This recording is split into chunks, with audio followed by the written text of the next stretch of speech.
Bom dia, gente. Meu nome é Wilson Cerqueira, é um prazer estar com vocês. Alguns de vocês eu conheço, outros não. Nós vamos falar sobre uma metodologia chamada Kaizen Zero. Eu vou explicar isso direitinho para vocês. Nós já tivemos 250 empresas que fizeram o Kaizen Zero. Nós fizemos na General Motors, da diretoria, ficamos 6 anos dentro da GM, praticamente, fazendo aprimoramento do processo cultural. A Honda, a fábrica da Honda, fez também todo o sistema de gestão. A Amistad, eu estou citando algumas empresas. A Toyota fez algumas turmas de Kaizen Zero também. E a consultoria, praticamente, a nossa consultoria é sindical, não é? De conflitos trabalhistas. Mas nós entendemos que os conflitos trabalhistas passam por insatisfações das pessoas, principalmente insatisfação de relacionamento interpessoal. Então nós paramos até de investir em propaganda no Kaizen Zero, porque por si só ele já fazia propaganda. Uma empresa que gostava, indicava para outra empresa.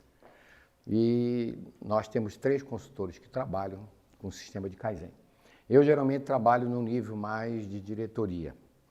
Mas nós vamos mostrar para vocês coisas muito interessantes. Todos nós gostamos de uma coisa chamada qualidade, né? Então, na empresa, é qualidade, qualidade, qualidade. Mas como é que a qualidade não funciona? Não é? Porque qualidade tem que ser problema de todos. O grande problema nas organizações, eu pego uma frase do Francisco de Assis, o eu não entra no céu, só nós. Não existe qualidade sem uma visão de nós. Se eu tenho uma visão de eu, a coisa complica. Eu vou desenhar aqui um guarda-chuva para vocês. Mal desenhado porque eu sou um péssimo desenhista. Por favor, vejam um guarda-chuva. Todo mundo fala de cultura, cultura, cultura, cultura. Eu editei um livro há mais ou menos, acho que 30 anos atrás, chama-se Endomarketing. Educação e cultura para a qualidade. Essa palavra endomarketing fui eu que criei há muitos anos atrás, porque a gente trabalhava com o termo marketing interno. Marketing é uma coisa que não tem definição. Qualquer sistema que venda uma ideia é um marketing. Agora, o que seria marketing interno? Eu não vou vender para o meu trabalhador o produto. Isso aí é pacífico, né? E se ele quiser comprar, ele vai comprar. Ele fabrica aquilo lá. Então, o que são os sistemas de endomarketing? Eu vou vender uma nova mentalidade. Da onde veio isso? Veio do Japão. Quando você vê um processo como 5S, ele é um processo. Eu não falei de programa. O que eu vou mostrar para vocês aqui também não é treinamento. Porque treinamento tem início, meio e fim. Acabou, acabou. O cara guarda a apostila e acabou. Então, na verdade, qualidade é um processo. E todo mundo quer qualidade, né? Mas esse processo passa por coisas muito interessantes. Está vendo esse guarda-chuva? Quando a gente fala de o que é cultura? Cultura é um conjunto de padrões que um grupo estabelece. Cultura é um processo ético, né? É um conjunto. Personalidade é um conjunto de padrões. Caráter é um conjunto de padrões. Vocês vão ver que isso tem muita influência em tudo que a gente vai falar. Então vamos botar aqui esse guarda-chuva, o teto desse guarda-chuva aqui, ó. Eu vou botar, acho que azul não é uma cor muito boa. Vou botar aqui pretinho. Eu vou botar aqui os padrões da cultura. Mas que cultura que as empresas estabelecem? O padrão da cultura tecnológica dela. Então, o que seria a cultura tecnológica da empresa? Os padrões que fazem o seu processo funcionar com menos desperdício, com menos retrabalho, com uma qualidade mais essencial agregada ao próprio produto, com custo menor. Tudo isso é qualidade. As pessoas pensam que qualidade é no produto, absolutamente. A qualidade é muito mais ampla que o próprio produto. E a qualidade pode ser adequação ao teu uso. O meu sapato é 41, ele tem qualidade para mim, mas não tem para o Guilherme, que está me assistindo ali, que o dele é 42. Então, a qualidade, ela tem uma conceituação de padrões muito interessante. Há muitos anos atrás, Eu tive uma reunião com o doutor Antônio Hermínio de Moraes, que a gente foi fazer um diagnóstico na CBA, e eu disse para ele que o alumínio dele não tinha qualidade. Ele ficou muito nervoso, levantou, aquele homenzão levantou, e ele disse, meu produto tem qualidade. Eu falei, na sua opinião, na minha não tem. Ele ficou me olhando, ele era um cara muito inteligente. Eu disse, sabe a quantidade de retrabalho que tem no seu alumínio? Sabe a qualidade de desperdício que o senhor tem aí dentro da fábrica? Sabe a qualidade do custo que está agregado aí, desnecessário no seu produto? Ele sentou e foi me olhar e depois ele compreendeu o que eu queria dizer. Você pode produzir um carro, você pode produzir um produto com uma excelente qualidade, mas esse conceito de qualidade, que qualidade é o que está agregado ao produto final, como adequação ao uso, não existe mais. Eu posso produzir um produto, uma máquina de lavar roupa, com custo altíssimo. Aquele produto não tem qualidade. Tá claro? Ah, ele tem qualidade ao cliente, mas ele não tem qualidade ao próprio processo que desenvolve ele. Então, vocês estão vendo aqui, padrões da cultura tecnológica, eu não vou mexer nisso. Toda empresa tem isso aí. Toda empresa tem seu padrão. Como é que eu faço para fabricar o produto? Hoje existem as normas reguladoras a nível internacional, que começou com a série ISO 9000, onde as empresas tentam padronizar os seus processos para que erre-se menos, para que se desperdice menos. Mas só que está vendo, esse telhado aqui desse guarda-chuva são os padrões da cultura tecnológica. Mas quem é que movimenta essa cultura tecnológica? Sabe quem movimenta essa cultura tecnológica aqui? Isso aqui eu vou dar um apelido. São as pessoas. Sabe quem movimenta isso aqui? O Zé. Sabe por que eu botei o Zé? Porque é o nome que mais existe na língua portuguesa, é o José. Foi o pai de Jesus, né? Então, o Zé é que movimenta essa cultura tecnológica. Mas que padrões de cultura não foram estabelecidos nessa relação do Zé? Não tá. Olha aqui, ó. Esse Zé pode ser diretor, esse Zé aqui pode ser gerente, ó. Esse Zé pode ser um operador de máquina. Então, os sistemas de endomarketing, eles surgiram no Japão para vender um padrão de cultura do homem com o homem, que as empresas não estabelecem. E não adianta fazer curso de liderança, gente. Pode fazer. Ah, você tem que cumprimentar o seu funcionário de manhã, você tem que sorrir para o seu funcionário. Que é isso, meu filho? Isso passa pelo foro íntimo da pessoa, não é? Então, vai passar pela persona dele, pela personalidade, daqui a pouco eu vou falar, e vai passar pela estrutura de consciência dele, do caráter. Então, os sistemas de endomarketing, eles vão estabelecer uma outra cultura. Que cultura é essa aqui? Ah, essa cultura é a cultura do homem versus o homem. Vocês estão me assistindo aí. Quem é que já entrou numa reunião e o gerentão lá, o chefão, disse, tem que fazer assim, assim, assim, assim. O que o grupo faz? Sim, senhor. Sim, chefe. Sim, grande chefe. Sim, chefe. E o chefe fica feliz, que todo mundo diz sim, da boca para fora. Mas quando o chefe vira as costas, a merda, pô. Quem é que fala mal do chefe aí? Sou eu, pô. Eu e Guilherme falamos mal do chefe. Todo mundo fala mal de todo mundo.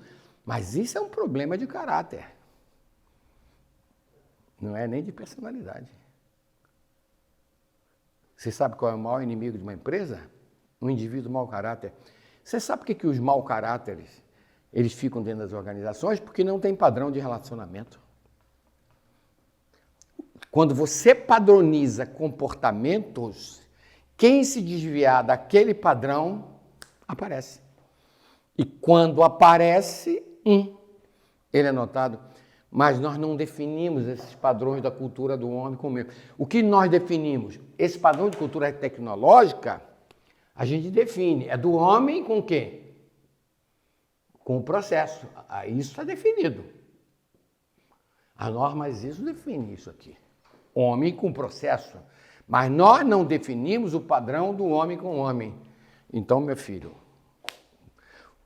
Por que os sistemas japoneses são assim? Porque cultura no Japão vem de casa, vem da própria nação. O primeiro padrão cultural do Japão é assim, pátria. É bom para o Japão fazer bem feito? Eu faço. Mas isso está na cultura deles. Segundo padrão, trabalho. É bom para a minha empresa trabalhar 15 horas? Eu trabalho 15 horas. Mas isso vem da educação de casa. Terceiro padrão na cultura japonesa, família. É bom para a minha família? Então eu trabalho bem, porque eu levo dinheiro para minha casa. Quarto padrão da cultura no Japão, o ego dele, o eu. O japonês se coloca em quarto plano. E qual é o primeiro padrão cultural de nós ocidentais? Eu. Depois, eu de novo. Depois, eu novamente. Depois, a minha família. Que se dane o Brasil e que se dane a empresa. É o que nós encontramos. Quando nós vamos descendo o nível cultural, escolaridade, social, a coisa piora muito mais. Piora muito mais. O cara entope o vaso sanitário porque ele reage por trás. Ele acaba com o produto dele porque ele diz sim na frente do chefe, mas ele sabe onde ele vai prejudicar o produto naquele processo. Então, nossa palestra, ela vai versar sobre a base dos sistemas de endomarketing. Endo para dentro. O que eu vou vender para dentro? Uma nova mentalidade. Eu tenho que vender um padrão cultural do homem com o homem. Você sabe como é que é o nome disso? O que é pedagogia? Pedagogia é a educação da criança, para que ela se torne um adulto saudável. E o que é andragogia? Ninguém conhece essa palavra. Andragogia é a educação do adulto. Como? Fazendo ele mudar a percepção de vida dele. Fazendo ele se auto-entender. Ninguém muda ninguém. Tenta mudar a tua mulher. Tenta mudar o teu marido.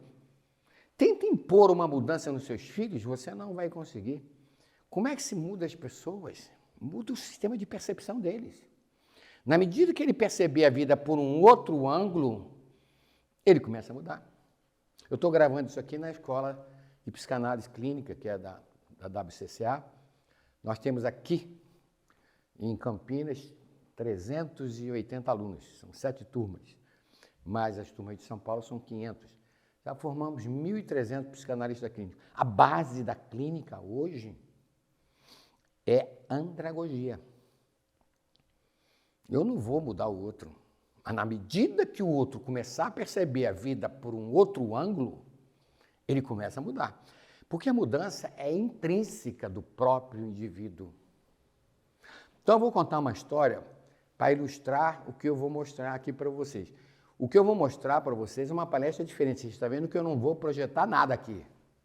Está tudo na minha cabeça porque eu trabalho com isso há mais de 30 anos. Ó, eu estava numa grande empresa, numa grande montadora, não vou dizer o nome porque não é ético, e eu estava lá fazendo um trabalho dentro da fábrica, com gestores, e eu fui subir, sair da sala de aula para a cantina, eles tinham uma grande cantina.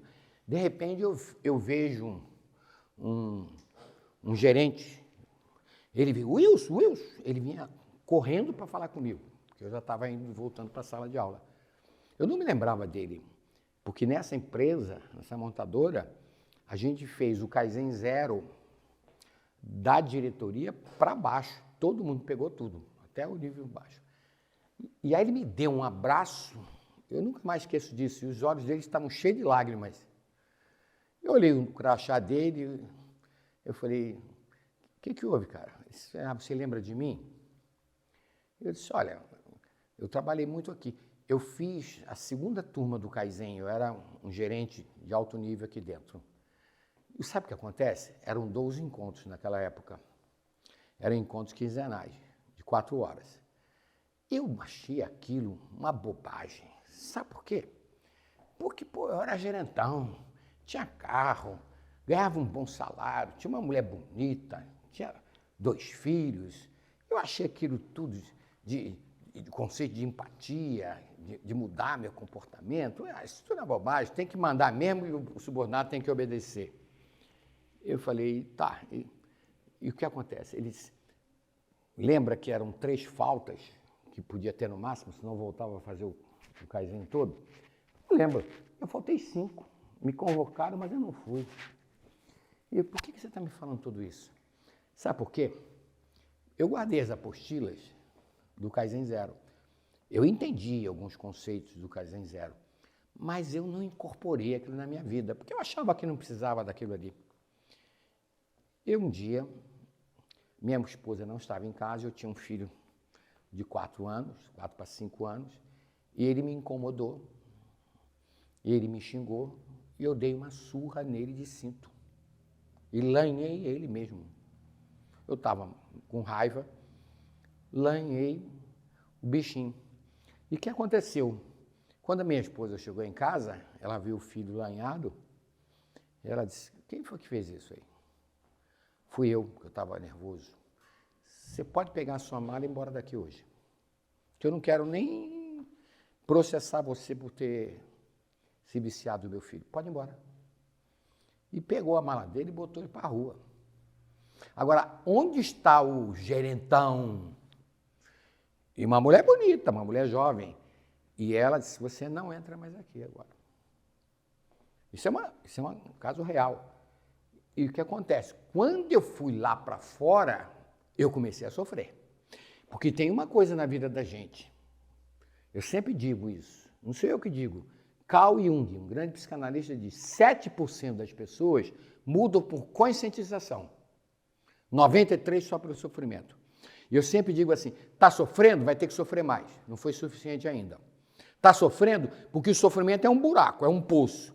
Enquanto você não chega no fundo do poço, você não muda. É verdade. E o que é o fundo do poço? Um câncer. Uma diabetes grave, uma síndrome de pânico, uma doença grave, ou um pegar a mala e botar na rua, porque é um indivíduo grosso. E ela disse, você é grossa comigo, mas com meus filhos você não vai fazer mais isso. E ele botou ele para a rua. E aí ele começou a entender os conceitos de K0. Aí ele começou a fazer o autoencontro. Ele começou a fazer a andragogia, autopercepção. A culpa bateu, ele começou a olhar para dentro dele. Ele foi pegar as apostilas, foi olhar, e ela deu uma canseira nele de 1 ano. Uma mulher bonita, quando a cunhada liga para ele e diz, ó, a tua mulher aí tem um cara em cima dela aí, já levou ela para jantar. Aí ele falou assim, agora eu vou perder tudo. Não é? Ele bateu na porta dela, ela abriu a porta, ele se ajoelhou na frente dela, abraçou as pernas dela e disse, me perdoa. Aí ela disse assim, agora você está pronto para entrar aqui e ser de novo meu marido e pai dos meus filhos. Sabe por que eu estou falando isso? Eu não me preocupo muito. A semeadura na vida da gente, ela é optativa, mas a colheita é obrigatória. Se você semear amor, e amor é compreensão, não estou falando de sexo. Se eu compreendo, eu me dou materialmente, dou-me tempo. Se eu compreendo, me dou, eu respeito o outro. A semeadura do amor ou do não amor é optativa. Mas a colheita, tu colhe o que você semeia. Se você semear orgulho, você vai colher conflito. Mas se você semear o orgulho, produz a incompreensão. O orgulho produz os apegos. O orgulho produz o desrespeito. Isso que você semeia, você colhe.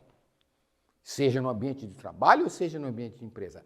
Outra coisa, o Kaizen Zero não trabalha o indivíduo, a andragogia não trabalha o cara só no trabalho. Não adianta o camarada chegar para trabalhar, marcou o cartão, ele é um ser humano diferente. Não, ele é a mesma pessoa que era. Desculpe falar, filha da puta lá fora, filha da puta lá dentro. Com deficiência de caráter lá fora, com deficiência de caráter lá dentro. As pessoas estão contratando pessoas pelo currículo técnico. Desenvolvimento tecnológico, a pessoa aprende com os anos. Mas caráter não. 7% muda por conscientização. 93% só apanhando na cara. Vai perder emprego, vai perder marido, vai perder mulher, vai ter uma doença grave, porque hoje a mente produz grande parte das doenças que são psicossomáticas. Então, nós estamos dizendo para você o seguinte, eu não me importo. Eu sempre digo, sempre falo, a minha função é semear. Agora, essa função é o que o Cristo fez. Eu não falo de religião aqui, vou falar de religiosidade. Mas o Cristo semeou. Mas o acolher dessa semente cabe a cada um de nós. Agora, se você não acolhe o amor, se você não acolhe isso na sua vida como um paradigma, como uma ISO 9000, compreensão é fundamental. Não existe paciência sem compreensão. Mas se eu compreendo, eu me dou, e aí eu respeito, mas a gente semeia de uma forma errada. Olha, eu tenho pessoas que fizeram o Kaizen Zero 10, 15 anos atrás. O Kaizen Zero tem mais de 20 anos, muito mais. Então eu encontro no aeroporto, as pessoas me abraçam, eu não lembro das pessoas. Eu já treinei, sei lá, provavelmente mais que 50 mil pessoas nesses 40 anos. Agora, o que eu quero dizer é o seguinte, a minha função é semear. Eu sempre digo para os alunos de psicanálise, eu não vou viver por ninguém, mas eu vou deixar para você um patrimônio que você pode, como uma semente, fazer germinar ou não. Você pode fazer ela ficar atrofiada aí e morrer no seu processo. Então, nós vamos trabalhar esse conceito de cultura do homem com o homem, porque cultura tecnológica, toda empresa tem a sua. Tem o seu sistema da qualidade, tem seu processo. Mas não há qualidade num casamento ou numa relação de gestão, de processo, sem essa estrutura. O Japão não precisava fazer isso, porque essa cultura deles é milenar. A palavra Kaizen, ela foi criada mais ou menos em 1950 e não foi criada por um jornalista, um cara que começou a estudar comportamento. Agora, o que acontece? A estrutura, a cultura japonesa é muito antiga. Então, eles trazem de casa aqueles padrões culturais. Então, Kaizen é mudança para melhor. Andragogia. Mudança para melhor. E essa mudança para melhor é processo. Aquilo que você não pensa, aquilo que você não estabelece, você não pensa. E se você não estabelece, você não pensa, você não age. Então, o que nós precisamos é estabelecer padrões culturais, padrões para dentro da organização, mas que leve o homem também para a relação com os seus filhos, com a sociedade, no supermercado. Nós precisamos padronizar certos comportamentos, porque naquela padronização a pessoa vai pensar, e se ela pensar pela andragogia, ela começa a praticar. E quando ela começa a praticar e ela verifica que aquilo é melhor para ela introjeta aquilo, ela se identifica, introjeta e aquilo vira valor. Vocês querem ver? Eu vou perguntar para o pessoal que está de casa, quem é que guarda papel no bolso para não jogar no chão, até encontrar uma lata de lixo? Eu faço isso. Mas o que aconteceu? Meu pai, ele dizia, não suje as coisas. E o que a criança faz? Eu me lembro, eu tinha 6 anos, eu amassei uma coisa, ele falou assim, vai lá e pegue o que você fez. Você acha que a nossa casa é uma lixeira? Ele me deu uma lição de moral que eu nunca mais esqueci. Então, o que meu pai fez? Ele fez uma restrição no sistema educacional, na pedagogia dele, pelo jeito dele. E o que acontece? Eu percebi que jogar aquele papel no chão, eu sofri um constrangimento dentro da minha casa. Eu me identifiquei que aquilo, jogar o papel no chão, não ia me fazer feliz. Mas aí eu vou contar para vocês. A gente sabe, a gente sabe que não pode falar mal dos outros. A gente sabe disso, está identificado. A gente sabe que não pode xingar os outros, a gente sabe que não pode agredir as pessoas, a gente sabe tudo. Aquele cara que é bandido lá fora, eu uma vez levei alunos no Carandiru, há muitos anos atrás, e o diretor do Carandiru me deu o cara que tinha mais homicídios lá, 42 homicídios. Ele foi condenado por 4. No último julgamento, ele disse para o juiz, eu matei mais 38, porque eu era um matador de aluguel. Nós fizemos uma pergunta com ele, botamos os alunos em volta e foi perguntado o seguinte, você sabe que não pode matar? Sim, sei. Estava consolidado na mente dele. Aprendeu com quem? Com a minha mãe, com a minha avó, com as minhas professoras. Mas matar para ele virou valor. Valor é uma coisa que é importante para nós. O carro é um valor, eu cuido. Dinheiro é valor, eu cuido. Meu relógio é um valor, eu cuido. Mas eu não vou falar de valores materiais, eu vou falar de valores muito mais a nível espiritual, muito a nível emocional. Então, a gente sabe tudo, mas por que a gente não pratica aquilo? Porque a gente não introjetou. Com 14 anos eu estava na rodoviária do Rio e eu peguei lá, tinha comido um bombom e pimba, joguei no chão. Aí tinha um segurança lá, o cara disse assim para mim, o senhor quer fazer o favor de pegar isso aqui e botar no lixo? Passei a maior vergonha. Eu estava com a minha namorada. Ele falou assim, por favor, pega isso aí. Eu sofri uma censura o quê? Externa do meu pai quando eu tinha 6 anos. Eu me identifiquei que aquilo ia me fazer sofrer. Mas aos 14 eu sofri uma censura externa muito pior na frente da minha namorada. Aí eu introjetei que aquilo ali, não julgar, era uma coisa boa. Eu me lembro, eu tinha uma fixação em tomada elétrica. E minha mãe disse, não mexe que você vai se machucar. Não mexe aí que você vai se machucar. Minha mãe estava passando ferro, ela acabou de passar, tirou a tomada e foi tomar banho. Eu peguei o grampo dela, enfiei lá, levei um chocão na mão e me machuquei. Nunca mais eu botei o dedo em tomada. Então, olha que coisa interessante. Olha o que o Jung fala, 7% se conscientiza pela andragogia, pela educação, e começa a praticar. Aquilo vai virando valor. Mas 93% só apanhando na cara. Infelizmente, essa é a estatística. As pessoas sabem tudo. Mas isso aqui é processo. Então, a vida é interessante, porque você sabe. Hoje nós vamos trabalhar, então eu estou dizendo o seguinte, a cultura do homem com o homem é fundamental para que essa estrutura tecnológica, o padrão nos processos, homem-processo, seja numa área financeira, seja numa área de RH, tudo é processo. Tudo é processo. Então, essa nossa palestra vai versar sobre isso, sobre andragogia, sobre educação no ambiente empresarial. Não é treinamento, porque treinamento tem início, o Kaizen Zero, nós tínhamos na consultoria 9 Kaizens. Eu fiz uma condensação desses Kaizens e nós vamos ter o Kaizen Zero, o Kaizen 1, o Kaizen 2, o Kaizen 3. São pequenos processos de reestruturação de personalidade. Então, acontece que a gente vai fazer, por exemplo, o Kaizen Zero, se eu não me engano, são 40 horas, são encontros quinzenais de 4 horas. Treinamento de 8 horas não resolve o problema de empresa. Eu quero que o camarada assista aquelas 4 horas e pratique com a mulher dele, pratique com o filho dele, pratique com o subordinado dele. Depois de 15 dias, ele traz a experiência. E nós vamos colocando padrões, nós vamos discutindo padrões. Quer dizer, é um processo de mudança de percepção dentro de um paradigma para que ele mude a forma de pensar e que ele mude a forma dele agir naquele processo. Não adianta entupir o cara com treinamento.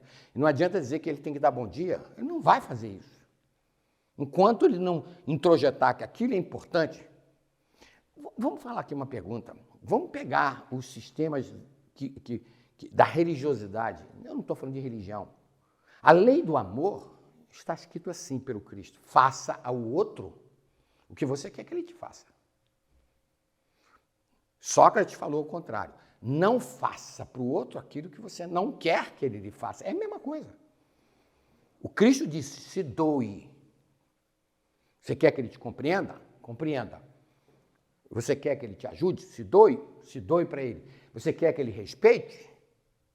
Respeita ele. Então, esses padrões culturais são padrões filosóficos.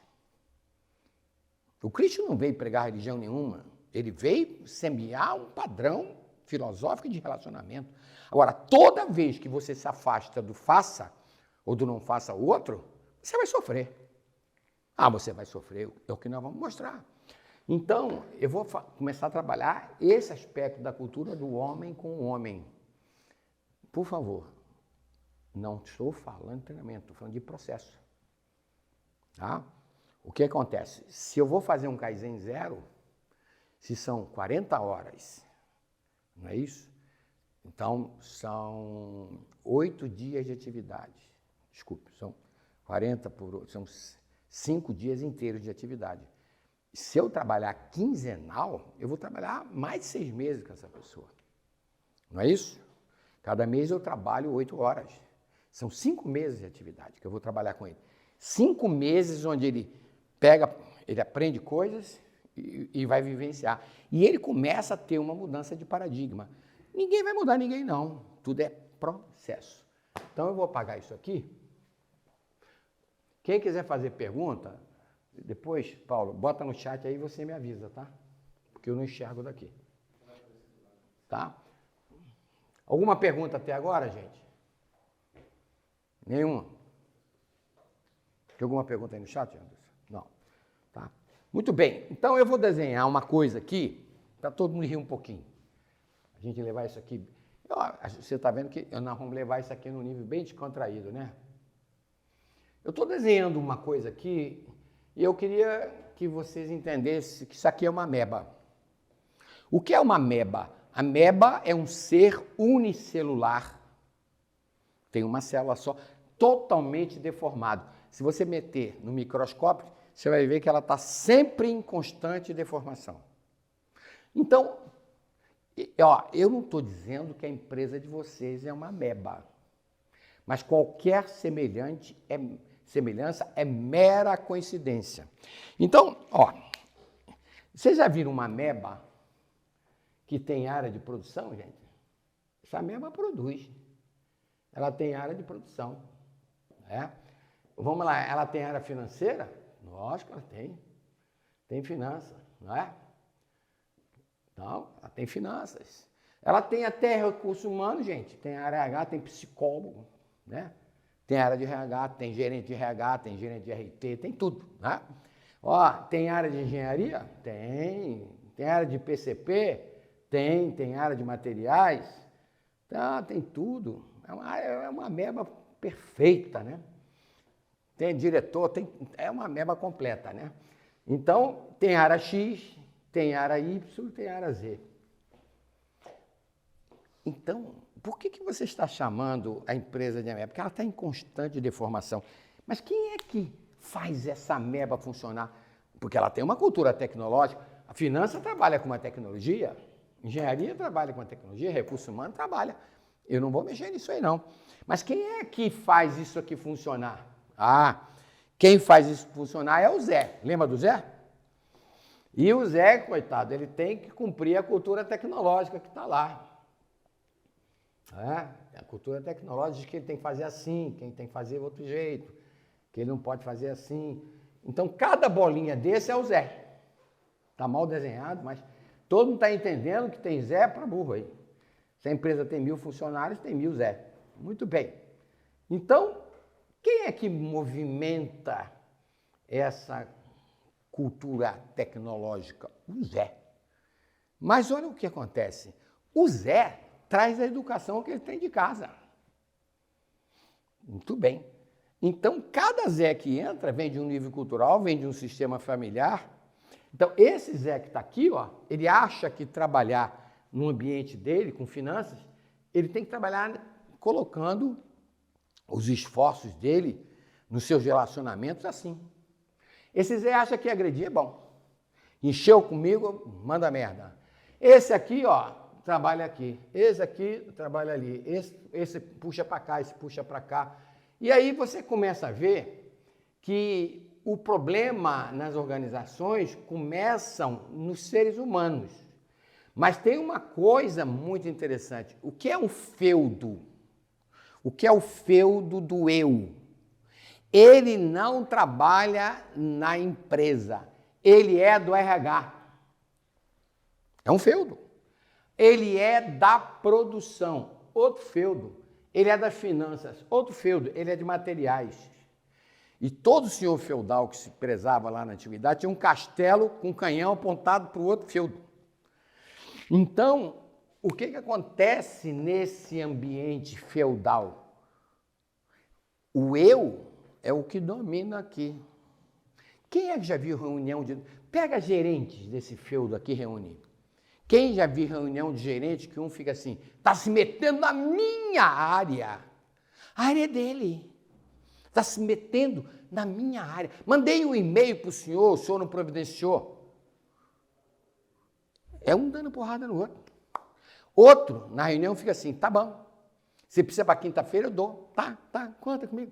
Ele diz sim da boca para fora, lá por dentro, ele vai ferrar ele. Chega quinta-feira, que é aquilo que eu te pedi, cara? Ah, não tive tempo para fazer, não. Cara, eu me comprometi lá com o cliente. Ah, não deu para fazer, tinha outras coisas para fazer, eu não fiz. Quem é que já viu isso na empresa? Porque o cara pensa no umbigo dele. Então, a primeira coisa que nós vamos mostrar no Kaizen Zero é que nós vamos botar princípios de relacionamento. Todos os problemas são problemas de todos. Agora é nós. De quem é o problema da limpeza? É nosso. De quem é o problema da qualidade? É de todos nós. Mas vem cá, de quem é o problema que a área da qualidade, da engenharia enfrenta? É nosso. O que eu posso fazer para te ajudar? Isso é cultura. O que eu posso fazer para te ajudar? Porque no feudo eu quero que o outro se exploda. Quem já viu na empresa que um tosse para o outro se ferrar? Pode pegar na mesma área gerencial. O diretor pegou um... O cara ri da desgraça do colega. A fofoca campeia. O cara vai despachar com o chefe dele lá em cima, fala mal do colega. Coloca o colega numa má situação. E você quer ter qualidade nesse sistema? Onde as pessoas para cima dizem sim e por trás dizem não? E de cima para baixo é só porrada? Ah, não tem condição. Eu venho do sistema Fiat Internacional. Primeiro curso que eu fiz na Fiat, isso em 1975, ser chefe era ser duro disciplinador. Você acha que um gerente entrava na fábrica falando com o operário? De jeito nenhum. Ele chamava o supervisor dele e creu nele. Hoje, eu fiquei 6 anos dentro de uma GM. E você pode ter certeza, valeu a pena. Então, nós temos que entender que o eu, como diz Francisco de Assis, o eu não entra no céu, seja na sua casa, seja na relação com seus filhos. Agora, o nós sim, mas preste atenção, o nós diz não. A gente tem que estabelecer limite, mas não aperta o pescoço do cara. Eu não crio... Agora, tem um conceito de assédio moral que está entrando aí dentro da CIPA. Isso vai começar a complicar as coisas, porque, na verdade, gritar com o outro é assédio moral. Menosprezar o outro é assédio moral. O assédio moral tem uma amplitude muito grande nesses processos todos. Então, eu posso dizer o seguinte, essa empresa, o produto dela tem qualidade? Não. O produto pode ser adequado ao uso do cliente, mas o custo dela, a relação de desperdício, eu já peguei fábricas com produtos excelentes que faturava 100 e gastava 99. Não tinha nem margem para operar. E aí você vai ver por quê. Onde que entra o sindicalismo? O sindicalismo entra quando não há cultura de relacionamento interno.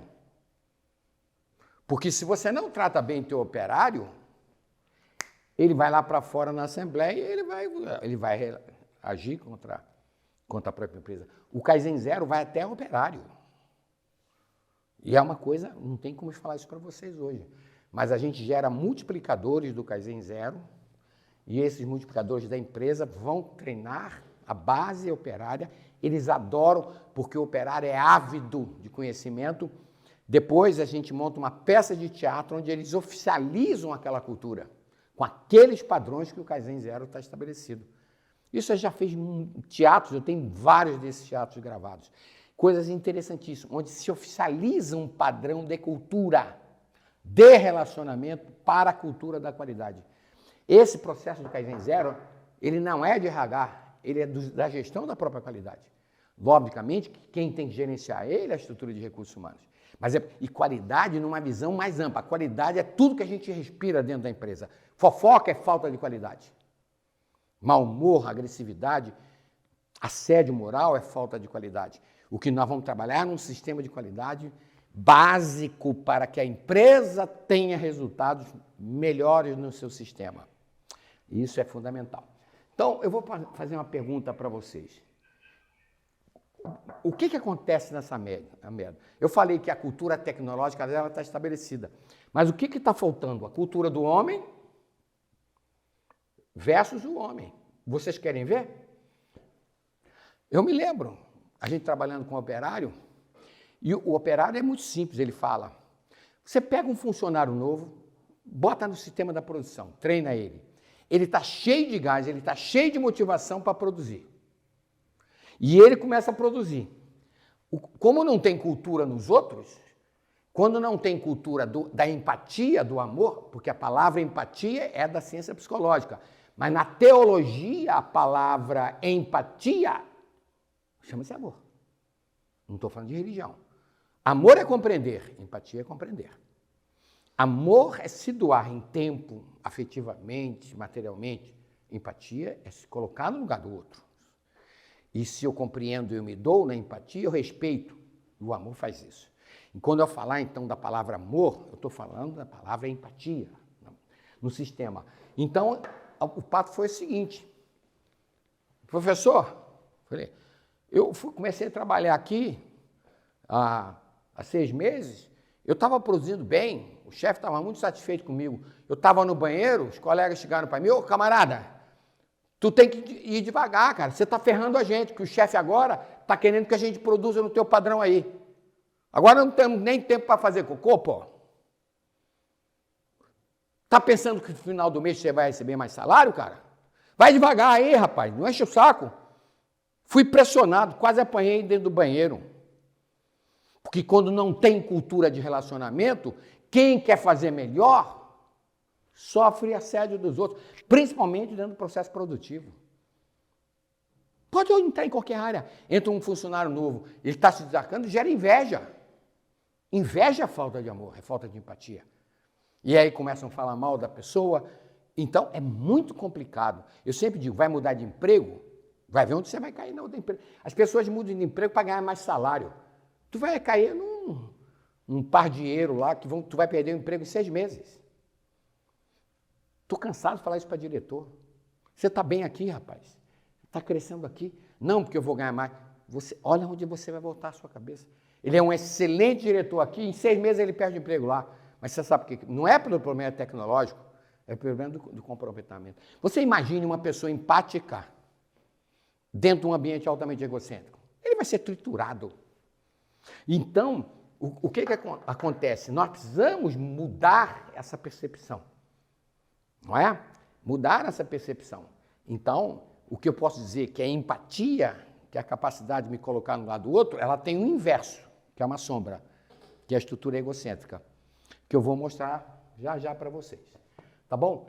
Então, nosso objetivo no Kaizen Zero é lento e gradual. Zero significa o início, é a V0, foi tirado da física. É a V0, é o início de um processo. Cai, mudança para melhor. O 0 é o início. Depois, tem o K1, tem o K2, tem o K3, tem o K4. Isso é educação. Educação demora 8 anos, gente. O processo de andragogia não é uma coisa fácil. O cara começa a sofrer e começa a perceber que ele está com uma percepção de vida errada, tá bom? Então, o nosso objetivo é estabelecer um rumo cultural. Um rumo. Ó, não tem perfeição. Então, eu vou botar aqui uma seta, ó. Vamos dizer que esse é um rumo. Porque na empresa Ameba não tem rumo. E o que seria esse rumo cultural aqui? Esse rumo cultural, durante muitos anos, isso aqui foi chamado de comprometimento. Vamos ver o que é o comprometimento. No comprometimento é compromisso. Todos os problemas são problemas de todos. Vamos lá, transparência é um padrão de empatia? Fala a verdade? É, mas fale a verdade com respeito. Focar o positivo. Eu estou vendo empresas fazendo Lean Manufacturing. Sistema de produção da Toyota. Não tem nada contra. Mas se não tiver cultura, se você estabelece um processo de gerenciamento, onde você pega pessoas de várias áreas e cria um processo dentro de uma cultura ocidental, ele não pode se ausentar daquele processo. Ali vai ter cara de materiais, vai ter o cara da engenharia, vai ter o cara do PCP naquele processo. Quando o gestor dele, de linha, chamar ele abandona o processo e vai responder a hierarquia. Mas no Japão não é assim. O processo tem a prioridade, é o nós. Aqui não. Se o cara não responder o chefe dele, está ferrado. Ele larga o processo. Tem uma grande autopeça aí que eu falei para o vice-presidente, você vai se ferrar. Ele, olha que o processo que nós estamos montando. Eu falei, eu fiz só essa pergunta. E quando esse cara que está nesse processo, o gestor dele chamar para uma reunião, ele larga esse seu processo aqui. Então a gente tem que entender que a visão do eu, como se fosse assim, o eu não entra no céu, não. E entrar no céu, o eu não traz paz, só traz conflito, tá? Então, essa palavra comprometimento, isso aqui antigamente tinha uma brincadeira muito interessante para a gente mostrar o que é a falta de comprometimento. Era aquela estrutura. Vou fazer a pergunta, quem já comeu uma omelete de bacon? Aí todo mundo levanta o dedo, uma omelete de presunto, todo mundo levanta o dedo. Então vamos brincar, vamos fazer uma omelete, né? Tá? A galinha, eu vou quebrar os ovos para fritar aqueles ovos, para mexer aqueles ovos.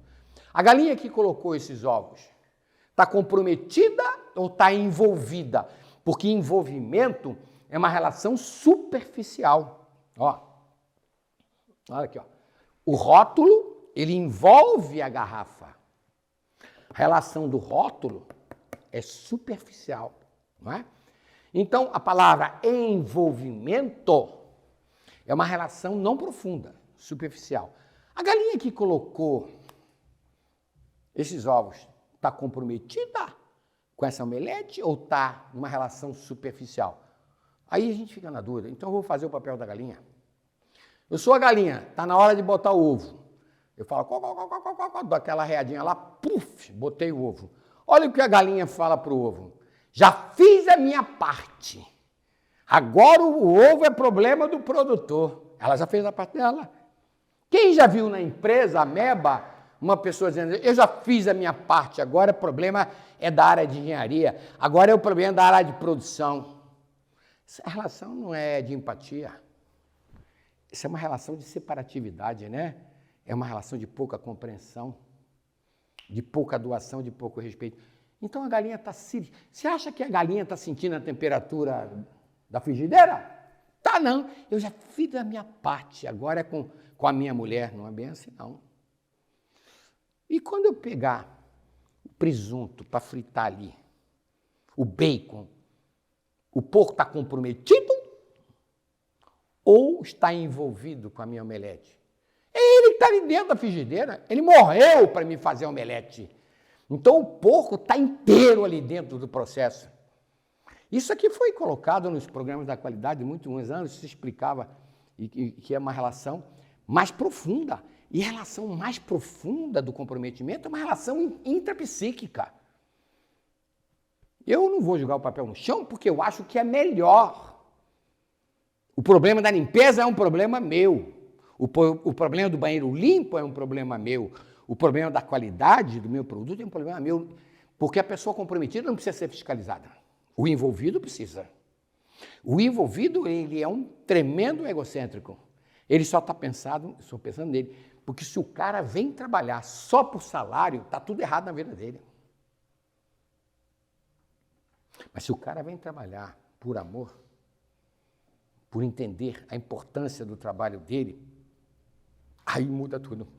Os padrões culturais mostram isso. Qual é a peça mais importante do meu relógio? O ponteiro ou o mecanismo interno? O todo. Porque se aquela arruelinha lá parar, não adianta eu ter o ponteiro. Então, não é o ponteiro a parte mais importante, porque o ponteiro não é nada sem o mecanismo. E o mecanismo não é nada sem o mostrador, sem o ponteiro. Então, qual é a parte mais importante do processo de gestão de uma empresa? O todo, as arruelinhas.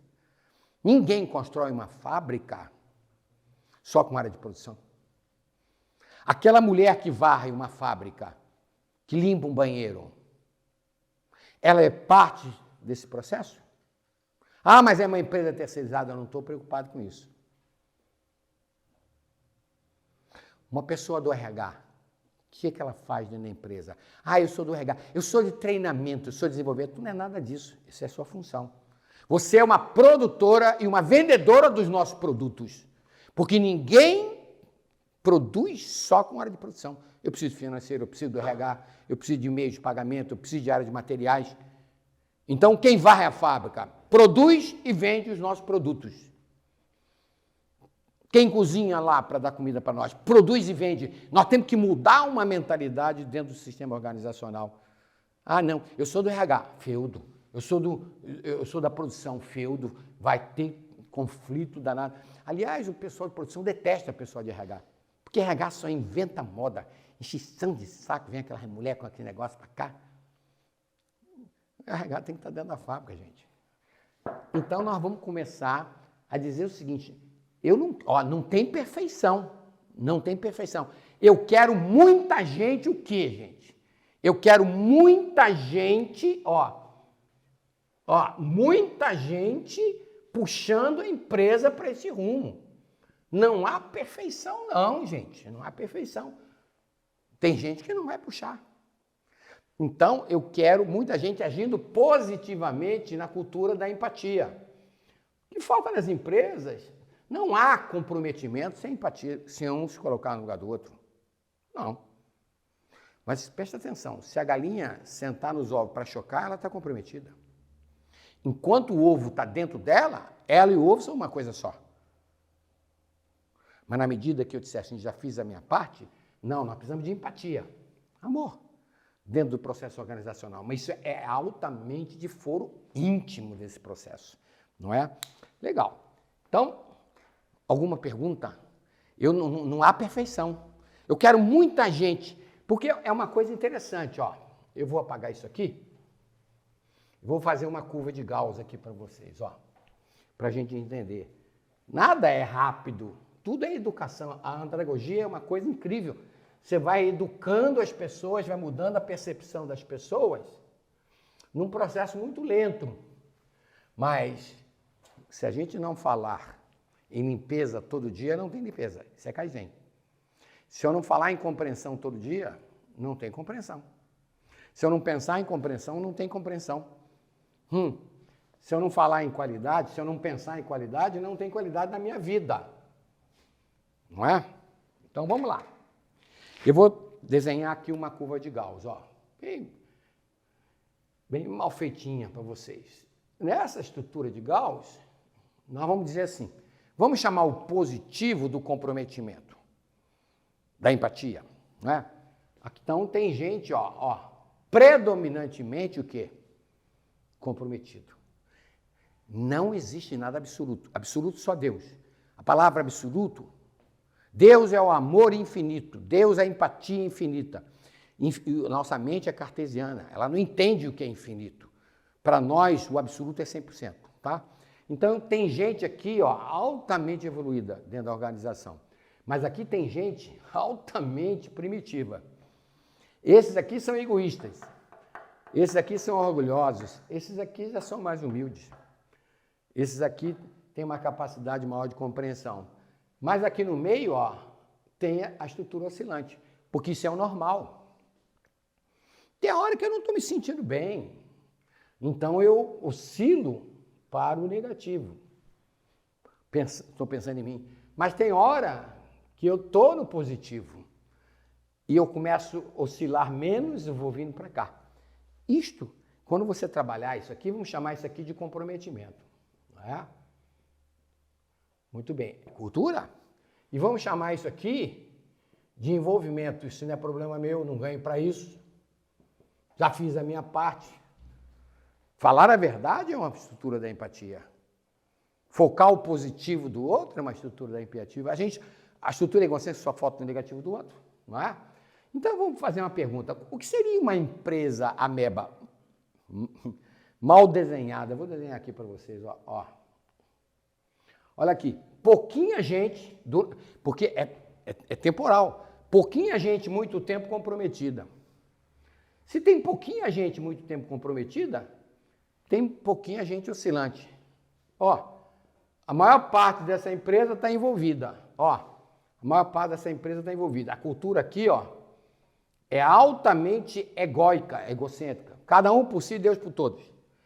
Eu pergunto, o que acontece quando entra para trabalhar um cara comprometido, com valores melhores? O que vai acontecer com esse Zé aqui? Ele vai ser trucidado dentro da organização. Ele vai ser chamado de bobo, de otário. Ele vai ser trucidado. É o que acontece na organização. Você tem excelentes funcionários que em um ano já se perderam. A estrutura sindical força o envolvimento. Quanto pior, melhor dentro da organização. Então, o que nós queremos num processo desse? Num processo de andragogia, de educação adulta? O que eu quero é ter um modelo diferente, ó. Não tem perfeição, não tem perfeição. Eu quero o quê? Ó, durante muito tempo, não é? Durante muito tempo, um conjunto de pessoas altamente comprometidas. Então, agora, eu posso dizer que vai haver aqui um perfil de gente oscilante? Vai. Eu quero o mínimo possível de gente negativa. Porque quando entrar numa cultura definida pelos sistemas de endomarketing, ó, quando entrar um camarada desse aqui, ó, meu filho, ele vai sofrer uma censura o quê? Externa. E aprenda uma coisa, ninguém gosta de ser chamado a atenção. A pessoa começa a fazer não por comprometimento, para não se aborrecer, mas daqui a pouco ela percebe que aquilo é melhor para ela. Então, quando eu tenho uma cultura organizacional altamente com padrões de empatia definidos, começa a haver uma mudança. Esses indivíduos aqui começam a sofrer constrangimento. Mas quando eu não defino, o cara trata mal o subordinado dele, é meu estilo. Não é teu estilo, não, meu filho. Entra numa empresa com uma cultura melhor, tu vai se aborrecer lá dentro. Ele começa a se adaptar. Então, nós não queremos perfeição. Nós queremos muita gente puxando para o lado melhor. Isso vale na nossa família, com os irmãos. 4 irmãos. 3 são altamente comprometidos, 1 não é. Esse começa a sofrer restrição do próprio ambiente familiar. Não tem a menor dúvida, tá bom? Tá, ok? Então, eu vou tocando aí o processo. Tem alguma pergunta no chat aí? Então, deixa eu ver a pergunta aí para responder. Eu não comecei a palestra, não. Só estou fazendo a introdução dela. Vocês vão adorar o que eu vou mostrar para vocês aí. Você pode ter certeza. Porque, ó, eu vou deixar uma semente. Eu não mandei vir para cá, me assistir hoje. Tem 40 pessoas aí. Estou deixando uma semente em 40 pessoas, com certeza. Qual é a pergunta que tem aí? Wilson, você já passou por alguma situação onde teve para parar o processo de melhoria da qualidade de impulso? A alta gestão estava dando sinais práticos contrários ou estavam sendo compartilhados? Lógico que sim. Então, experiência do velho. Onde se começam os kaizens? De cima para baixo. Eu fechei agora um contrato com uma grande fábrica de helicóptero e vou começar na diretoria. Eu falei, não começo embaixo. Se a diretoria não comprar, estou fazendo um banco. Na diretoria. Então, a pergunta é interessante. Você tem que começar de cima para baixo. Então, vou contar um fato aqui para você, real, porque já passou muitos anos. As pessoas já estão... Está tudo morto, mas não está mais lá. Eu comecei na General Motors, sei lá, mais de 20 anos. O primeiro dia do Kaizen Zero eram 22 diretores da GM, mais o vice-presidente, mais o diretor de RH, mais o presidente, que é um americano. Eles estavam fazendo um processo chamado PIC, Processo de Integração por Comprometimento. E nas concessionárias era o PEC, era o processo de entusiasmo do próprio cliente. O primeiro dia do Kaizen Zero foi o presidente, foi o diretor de RH e foi o vice-presidente. Os outros faltaram. Eu estabeleci o contrato ético com o presidente. O nome dele era Mark Hogan. Ele era vice-presidente agora da Toyota. Faleceu há pouco tempo. Adorava o Brasil ele. Ele disse assim, Wilson, vai para casa, porque eu estabeleci para ele que tinha que estar todos lá. Ele disse, vai para casa, eu estou pagando o teu dia. Semana que vem vai estar todo mundo aí. Ele reuniu os diretores e disse assim, eu estava lá, é um processo obrigatório, semana que vem todo mundo lá, pode cancelar os compromissos todos de vocês. Os 22 sentaram com aquela cara de pau, uma raiva de mim. Eu fui trabalhando. Agora imagine depois de 6 meses que a gente ficou com eles. Eu fiz grandes amigos lá, grandes amigos, que estão aposentados hoje, até hoje me ligam. Porque o processo é assim. O Kaizen, ele vai dar errado se você começar a mudar o gerente, mas não mudou o diretor, ele está ferrado. Então o processo tem que começar de cima para baixo. Tá? Outra pergunta. Como lidamos com as pessoas que são conscientes sobre o seu comportamento egoísta, desejam ver um ambiente mais empático, mas possuem o discurso? Se as pessoas mudarem, eu mudo. Eu respondo isso na segunda parte, você vai ver já. Isso aí é um problema de caráter, isso é um problema de nível de consciência, mas nós vamos mostrar isso para vocês, tá bom? Tá? Então, essa pergunta eu respondo. Se eu não responder no final, a pessoa me pergunta de novo. Mais alguma coisa aí no chat? Não? Tirar aqui porque tem gente me assistindo aqui de camisinha de manga, estava 12 graus, então eu vou tirar aqui para ficar mais tranquilo. Muito bem, então nós vamos começar. Eu vou mostrar o ponto nodal. Em psicanálise, ponto nodal é o ponto central onde tudo se apoia no comportamento humano. Eu vou mostrar para vocês que 2 comportamentos que nós temos em casa, com os nossos filhos, com a esposa, com o cônjuge, no trabalho, 2 comportamentos são instintivos. A gente não percebe, mas está ligado aos instintos de sobrevivência. E instinto é comportamento que eu tenho e nunca aprendi para ter, mas eu tenho. E 2 comportamentos são ligados aos Kaizens.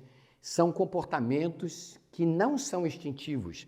Eles são comportamentos onde a gente semeia e a pessoa ela faz a mudança, não é? Quando o Cristo veio e colocou os padrões do cristianismo, ele veio para combater a cultura instintiva do ser humano. E a gente diz, mas nós somos um mamífero, gente. Nós temos necessidades fisiológicas que nos fazem agir instintivamente. E quando nós somos contrariados, a gente pisa nos mais fracos e se acovarda nos mais fortes. Os nossos instintos de defesa, eles são assim. A gente pisa nos mais fracos, filho subordinado, e a gente se acovarda perante os mais fortes. Covardia é instinto. Tratar mal o outro é processo de agressividade, é processo instintivo. E o egoísmo fica no meio de tudo isso. O egoísmo é a posse daquilo que você precisa para estar feliz, só que tem que o outro se dane. Então, quando a gente está inseguro, a gente pisa nos mais fracos. Se eles não vão me criar problema, mas eu me acovardo dos mais fortes. Então, vocês vão ver que toda motivação humana, ela está ligada a uma base instintiva.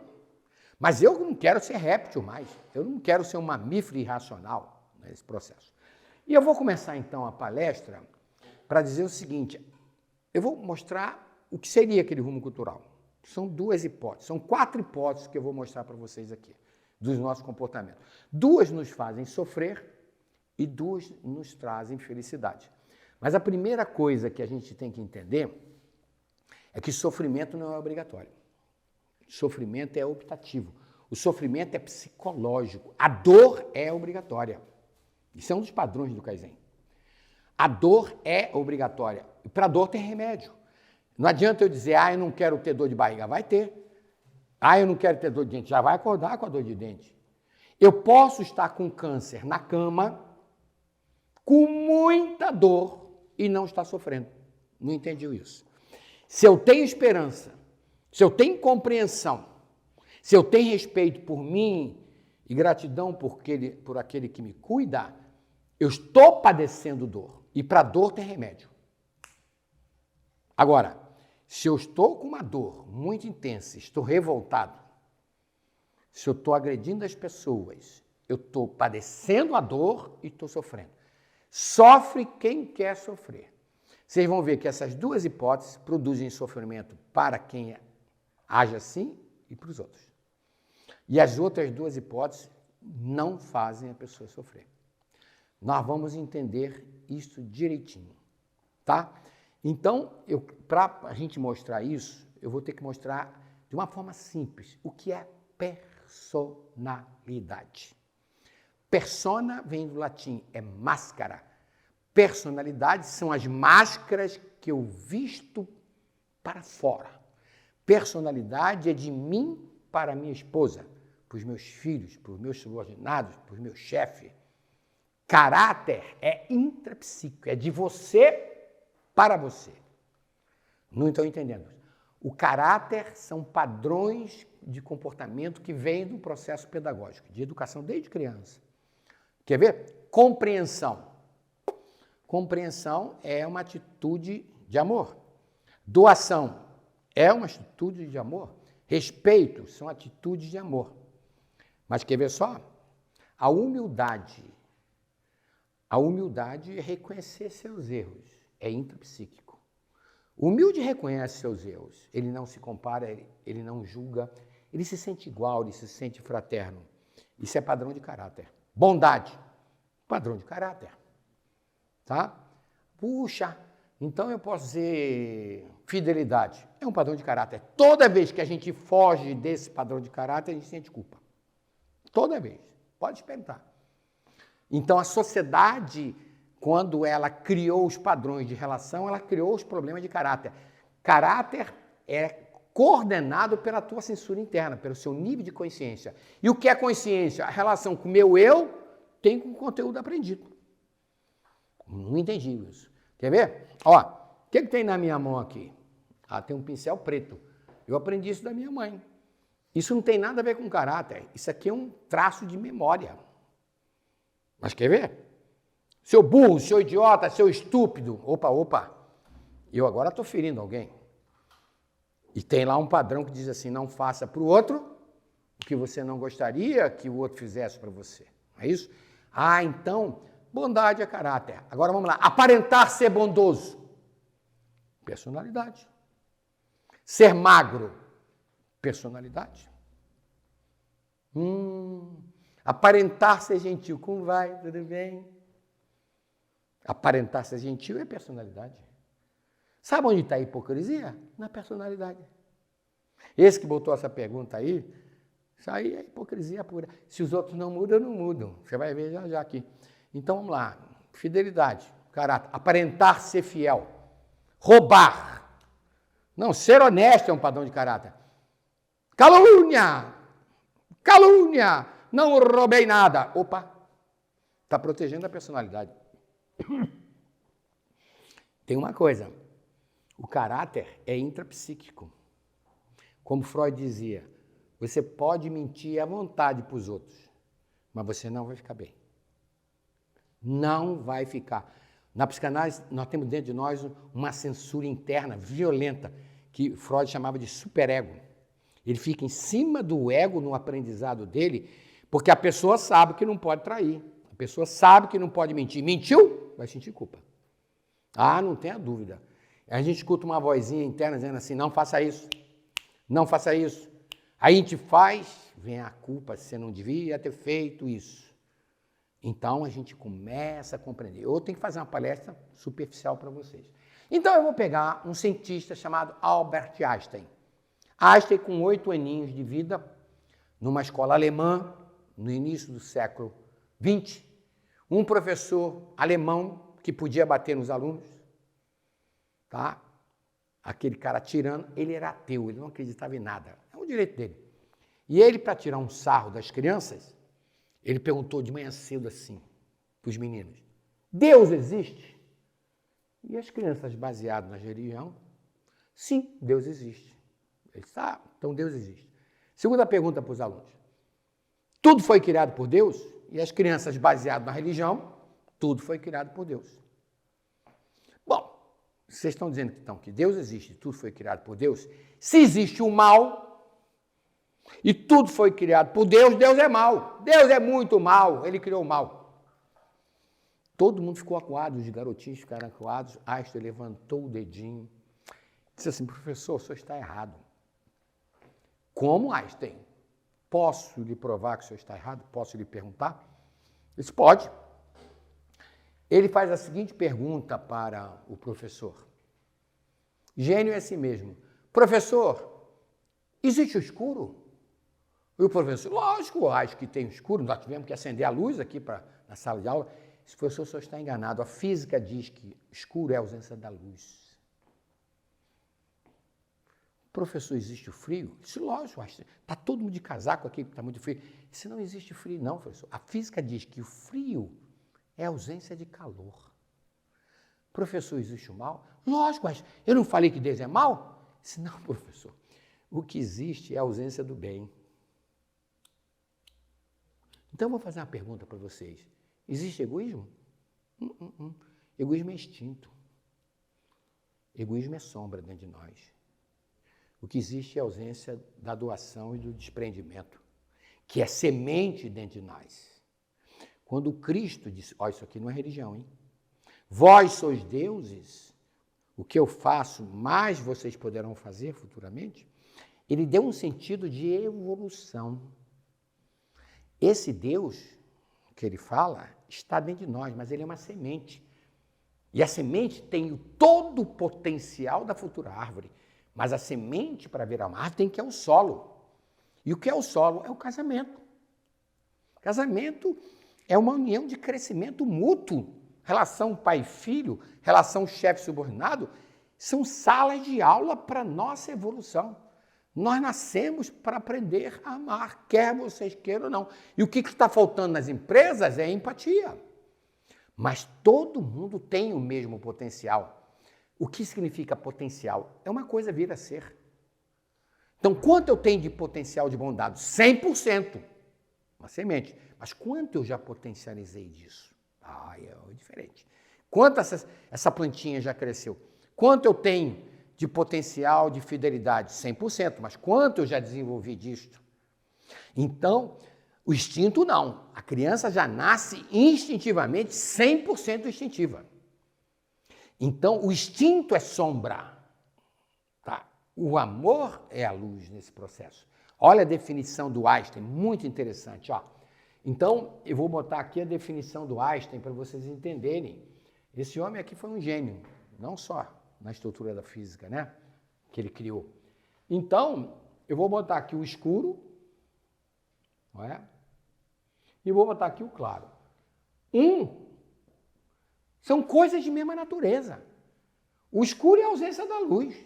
Se eu for reduzindo a luz, ele vai virar escuro. Não é? Olha o conceito do Einstein. Se eu disser que essa sala está 100% clara, cheguei ao absoluto. É mentira. Não tem 100% claro. O absoluto é o infinito. Então, quanto eu vou ter de escuro? 0%. Mas se eu disser que essa sala está 100% escura, quanto eu tenho de luz? 0%. Mas preste atenção que começou a nossa palestra. No meio, uma coisa não separa a outra. Ó, eu estou numa sala de aula, tem aqui o pessoal está gravando a palestra, não é? Então, eu posso dizer que essa nossa sala está 80% o quê? Iluminada. Então, quanto ela tem simultaneamente de escuridão? 20%. Olha onde vocês estão agora. Tem escuro e tem claro. Não se separa a dualidade. Então, o egocêntrico convive junto com o empático. O amor convive junto com a ausência de amor. Não tem como separar isso. Não tem como separar isso. Então, eu posso dizer que no sistema dual, eu tenho sempre um complemento na base 100. Então, mas Wilson, não estou entendendo. Eu estava 80% desprendido, mas 20% você não estava. Você podia ter emprestado tanto e você emprestou um pouquinho menos. Tá? Então, a gente tem que entender que existe isto. Eu sou 100% fiel. Não é. Eu gosto do consultório, eu pego mulheres, você é 100% fiel? Eu sou. Falei, não. Tu já olhou um homem bonito, sentiu tesão por ele? Já. Então não foi. Não tem ninguém, sempre só uma menina que está me assistindo aqui que é 100% fiel. Não tem ninguém 100% fiel. Tá claro? Porque vocês vão ver que isso está ligado aos níveis de consciência que nós temos. Então, a ciência psicológica pegou esse conceito. O que a ciência psicológica fez? Ela pegou esse conceito e fez o seguinte, colocou uma coisa muito interessante aqui, Eu vou botar o ego humano e vou pegar a definição de consciência de Jung, grande psicanalista. Vou botar o meu eu em latim, isso aqui é internacional, chama-se ego. É o ego humano. Então, eu vou tirar o escuro daqui e vou dizer assim, quando nós agimos com um filho, com um marido, com um chefe, com um subordinado, com uma pessoa na rua, tem um nível de consciência interna, instintivo dentro de mim, que faz eu pensar em mim, só em mim. Tudo eu. Isso é instinto. Está dentro de nós. Essa estrutura instintiva, ela pressiona o meu ego a dar ou receber, gente. Só receber. Essa estrutura, ela fica induzindo o ego a buscar... Vou botar o outro aqui, o outro. O outro pode ser mulher, pode ser o filho, pode ser o subordinado. Então, essa estrutura nossa, instintiva, que faz a gente pensar no eu, chama-se na ciência psicológica a estrutura o quê? Egocêntrica. O que significa a palavra egocêntrica? Eu sou o centro o quê? De tudo. Todo mundo tem que me fazer feliz. Aliás, é o seguinte, já vou mostrar para vocês, são conceitos do caseiro. Ninguém faz ninguém feliz, não, hein? Toda pessoa que põe a felicidade no outro, a felicidade não é dela. O outro é que está proporcionando. Se o outro fizer cara feia, vai sofrer. Se o outro agir com egoísmo, vai sofrer. Então, a gente casa por paixão. Então, o que essa estrutura egocêntrica força o ego? A dar ou receber o tempo. Ela quer que você ouça ou que você seja ouvido? Seja ouvido. Ela quer que você ajude? Não. Quer que você seja ajudado. Ela quer que você compreenda? Não. Que você seja compreendido. Então, essa estrutura aqui, egocêntrica, não quer que você dê o tempo para ninguém. O tempo tem que ser só para você ver sua televisão, seu videogame, seu computador. Mas vem cá, recurso material. Essa estrutura quer que você empreste? De jeito nenhum. Quer que você receba presente. Eu estou entendendo. E a sua presença? Não vai comprar, não vai para o supermercado, não. Não está vendo que você está vendo o filme, pô? Então, essa estrutura, ela fica exigindo do outro o quê? Receber. Aqui no Brasil não tem isso, só na China. Todo chinês é egocêntrico. Aqui no Brasil, você acha que gerente, diretor... Olha, gente, não é brincadeira, não. Gerente é um sangue azul. Entendeu? Vocês vão ver que tem... Não é bem por aí. Mas essa estrutura aqui, ela faz você pensar no nós. Francisco de Assis. Essa estrutura que faz você pensar no nós, e preste atenção, você não se anula quando você pensa no nós, porque nós sou eu e você. Não é? Então, essa estrutura chama na ciência psicológica de empatia. Na teologia é o amor. Empatia é compreender, Empatia é se doar. Empatia é respeitar. Eita. E a estrutura egocêntrica? Ela vive na incompreensão, ela é escura, Ela vive no apego, é o meu filho, é o meu marido, que é teu. Ninguém tem nada, gente. Ninguém tem nada, vai ficar tudo aqui. Sabe, a única coisa que não foi emprestada para nós nessa vida é a capacidade de amar. Só tem uma coisa que nós temos dentro de nós que nos pertence: a capacidade de amar, mesmo sem ser amado. Mas isso é uma semente que vai ter. A estrutura egocêntrica ela não compreende, ela é apegada, então ela produz o quê? Desrespeito. Então isso aqui é sombra. Isto aqui é luz. Essa estrutura aqui, essa estrutura, ela induz você a ouvir. Você escuta uma vozinha dizendo assim, moça, ajude, não faça isso. Então, ela induz você, a dar para o outro. Mas quem é que tem o livre-arbítrio? O ego, gente. A maior lei de Deus para nós é a liberdade que nós temos que fazer o que a gente quiser. Quer se matar? Pode. Não deve. Quer roubar? Pode. Não deve. Quer tratar mal o outro? Pode, mas não deve. Tudo vai ter consequências. E isso que eu vou mostrar. Então, vamos pegar aqui para ficar claro. Quem é que as religiões chamam de 100% empático? Isso não existe, tá? É Deus. E quem é a pessoa 100% egocêntrica nas religiões? 100% egocêntrica. É o demo. Aqui tem um termo que nós vamos usar, que os discípulos de Carl Jung, eles deram um nome reduzidinho, demo de demônio. Então, Wilson, você está dizendo, então, que eu tenho um demôniozinho dentro de mim? Tem, é o instinto. Então, o instinto está dentro de nós. O instinto faz só pensar em si próprio. Então, olha só, eu tenho a luz, que tem que ser potencializada, mas eu já tenho 100% de sombra dentro de mim. Porque os instintos estão todos aqui, tudo instintivo. Então, vamos lá. Vou botar aqui, compreensão. Eu estou 80% compreensivo. Paciente. Quanto eu tenho de impaciência, de incompreensão? 20. Não tem como separar isso. Não tem como separar. Isso aqui é a dualidade do Einstein. O Cristo falou sobre isso, Então eu vou falar o seguinte, psicologia da consciência humana, que não é ensinada aqui no Brasil, é onde eu trabalho. Psicologia da consciência humana, psicologia profunda. Perguntaram assim para o Cristo, numa reunião pública, é lícito pagar imposto para Roma? Era um fariseu, ele queria deixar ele numa situação ruim. Se ele dissesse que era lícito pagar imposto para Roma, o povo ia apedrejar ele. O povo não gostava de pagar imposto. Se ele dissesse não tem que pagar imposto para Roma, ele ia ser delatado dos romanos e ele ia ser preso. Então, você vê lá a formiga tentando colocar em xeque o indivíduo evoluído. E se você tem uma moeda aí, tem. O que tem na face da sua moeda? Tem a cara do imperador romano. Então, faça o seguinte, dá para César o que é de César.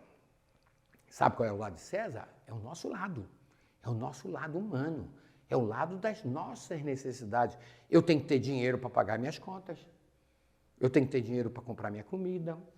Eu tenho que ter dinheiro para pagar o aluguel da minha casa. Isso é humano.